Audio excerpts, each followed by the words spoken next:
Hello, I've just read chapter 35 of Coruscant Nights, Jedi Twilight. And we get back to the viewpoint of Den, and we really just see how much he's on the verge of breaking. Um,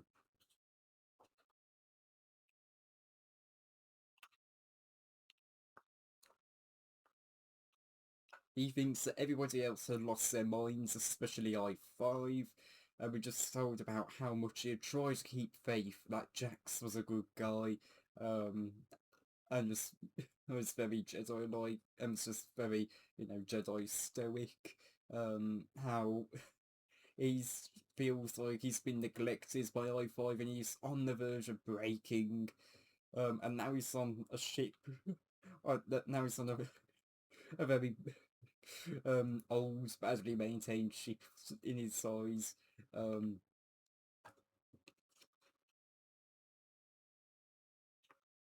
and he just wonders how much worse it could get. And Nick says that they're going to the factory district, and then just thinks, oh, it's worse. Uh, and he says that they can't go there. And we're told about how allegedly there are feral droids, there are species that have devolved and use use near primitive technology. Um,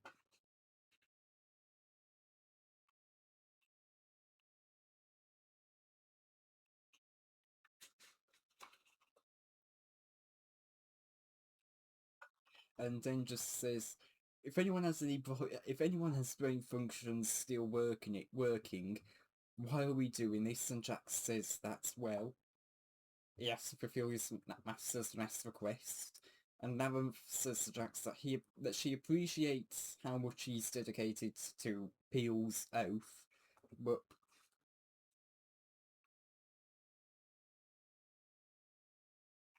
oh, Jax says, I have to fulfill my master's last request. I didn't ask for the rest of you to come, except for Larenth.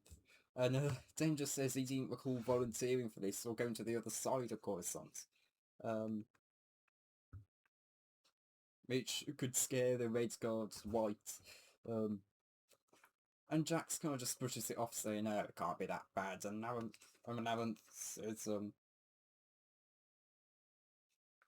says that she agrees with Den and that she understands his oath to Peel, but he says if he was here, he would tell you to not just throw your life away. And Jack says very sort of thing. He isn't here then. Um,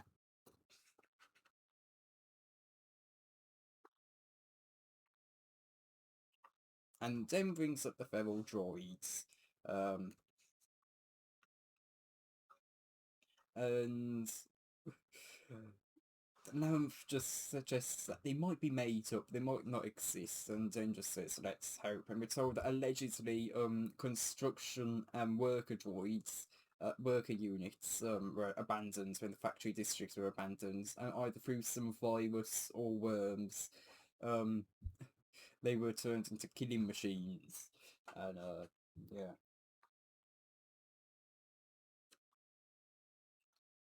They land down, and, they see Sheezel's ship, um, and um, I-5 picks up Sheezel's scent and says that they're in a building over there, and says that they have to be quick because he senses some sort of reactor leak. So it's not a good idea to stay down there for too long. Um, and of course, Sten's just fed up at this point. It's like, oh, great. And then we cut over to Kaird, Sheezel, and Bug Eyes, and they're making their way deep into the building. And eventually they reach a small room. And she says, okay, are you probably wondering why I brought you here? Why we're here. And he orders and she's orders Bug Eyes to deactivate himself for 10 minutes. And once he knows he's deactivated, now before he does, he puts a sconce on a shelf, and then he orders him to deactivate, and then Caird turns around with a sense of dread and sees Underlord Perhy there, and that's where we end the chapter. You understand why Den is just so much on the verge of breaking here. It it's you know he's a reporter, and he's just been, and I-5 has chucked him into a mission to try and find a droid, while being hunted by the Empire, and he's done this all because of I-5 and not of his own accord.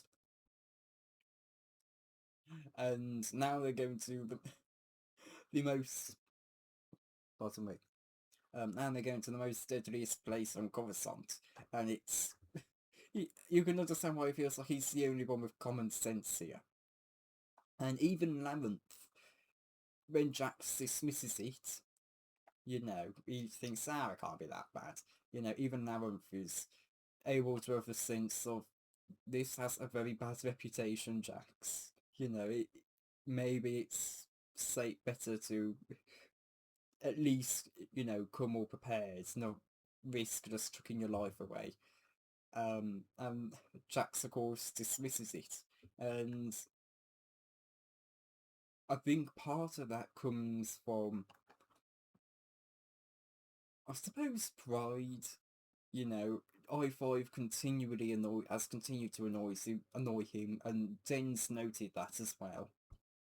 That Jax doesn't seem particularly interested in I-5. And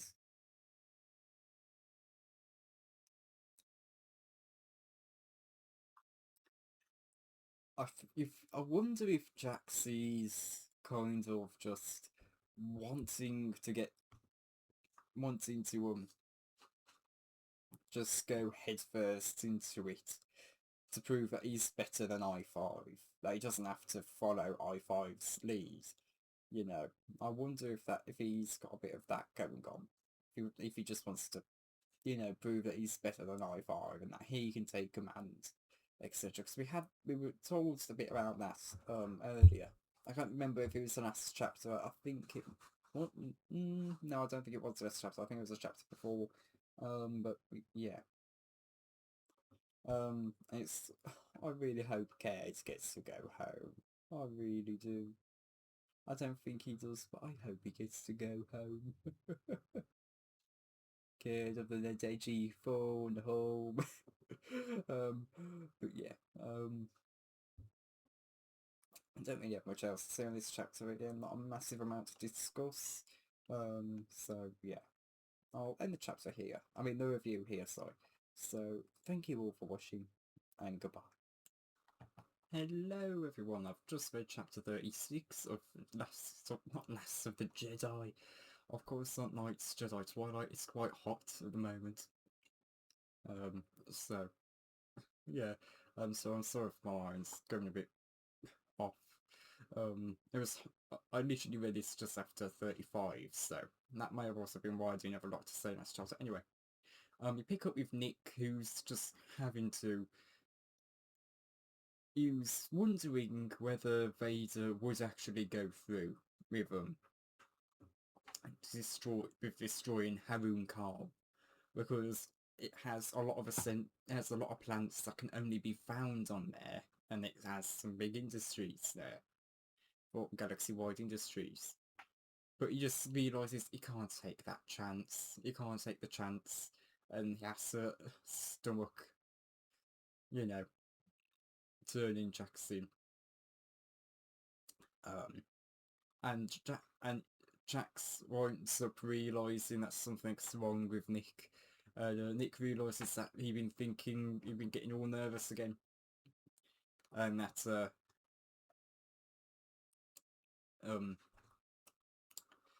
then Nick realises that he hasn't been shielding his thoughts, so he does that quickly. But he knows that Jax can quite easily check his mind if he wants to. He's not as strong as Vader, but he knows he can.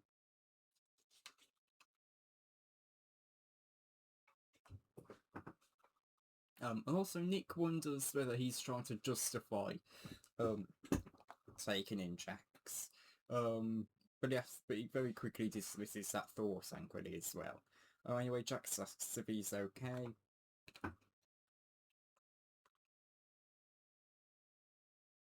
And Nick says, yeah, just trying to keep things down to a simmer. I pushed I push too far out there, it starts feeling like something's pulling back. And, Jax asks a Force user here, and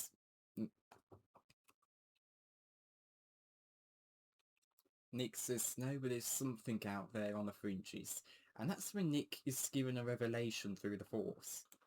And he realises that Jax is slowly losing his connection to the Force, and he wonders if this will make it easier to turn him in, and he very quickly dismisses that thought with self-loathing. And Nick asks if Jax has told Larenth yet, and he says no, but he knows she suspects it. And he says that he probably should. That way, if something does happen, they both know how they can both jump in and continue the mission.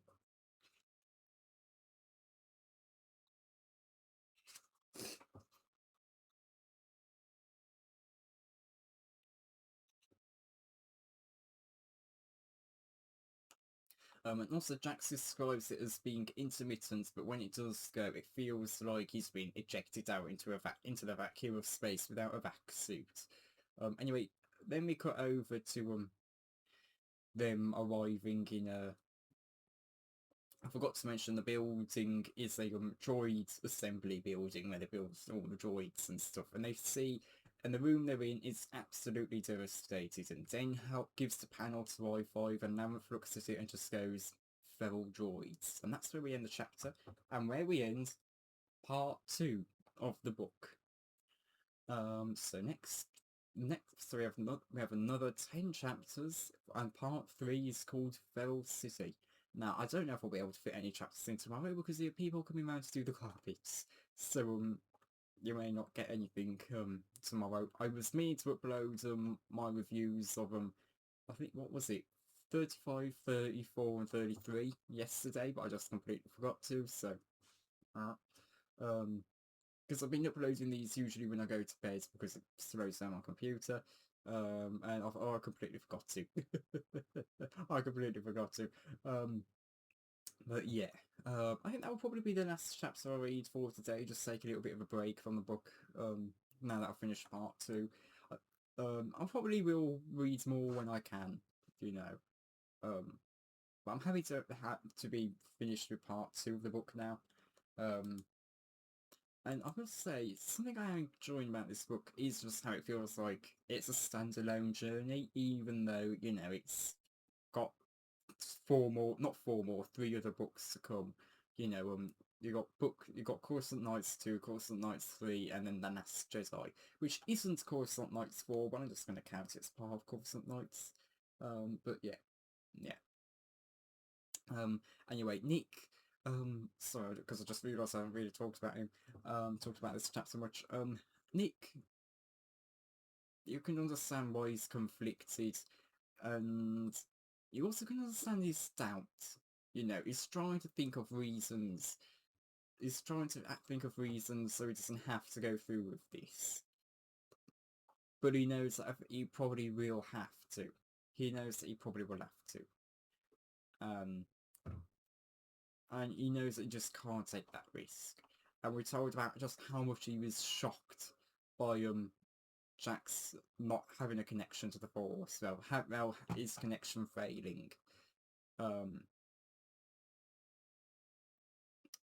So yeah, really, there's not a whole lot to talk about with this chapter. Again, it's not really like it isn't anything we've ever seen before in the book. But we do kind of get to see Nick's doubting, and how he's just doing that to make sure, to try and give him some relief, to try and make him not have to do this, but he knows that he has to. He knows it's the only way to guarantee people's safety. So yeah. Jax, we get to see a bit more of a softer side to him here. Maybe he's concerned for Nick because he senses just how nervous he is. And it's nice to see a rather softer side to him after we've seen him throughout the entirety of this book being really impatient and very rude. So it's nice to see him be a bit more softer. have a bit more of concern, you know. So, yeah, it's nice to see him be a bit more friendly to Nick. Because for at least for a lot of this book so far, you know, he's been very aggressive to I-5, and I-5, and I think I-5 has kind of very much taken a lot of control over Jax's personality. Not to say that that's bad, you know, we've been able to get a good idea of how Jax just doesn't like I-5 and how he doesn't want to be near his family, etc. But also I do think it's kind of stopped us from getting into the more nuanced bits, because we have seen other sides of his character, you know, when you first met Larenth, um, I think he was almost a little bit smug, um, kind of just like friendly bantering, um, and again, also in last chapter, we kind of got to see his dismissiveness of stuff as well. I forgot to bring that up, but yeah, it's nice to see another side to Jax's character, because again, even though we have seen quite a bit of his character now,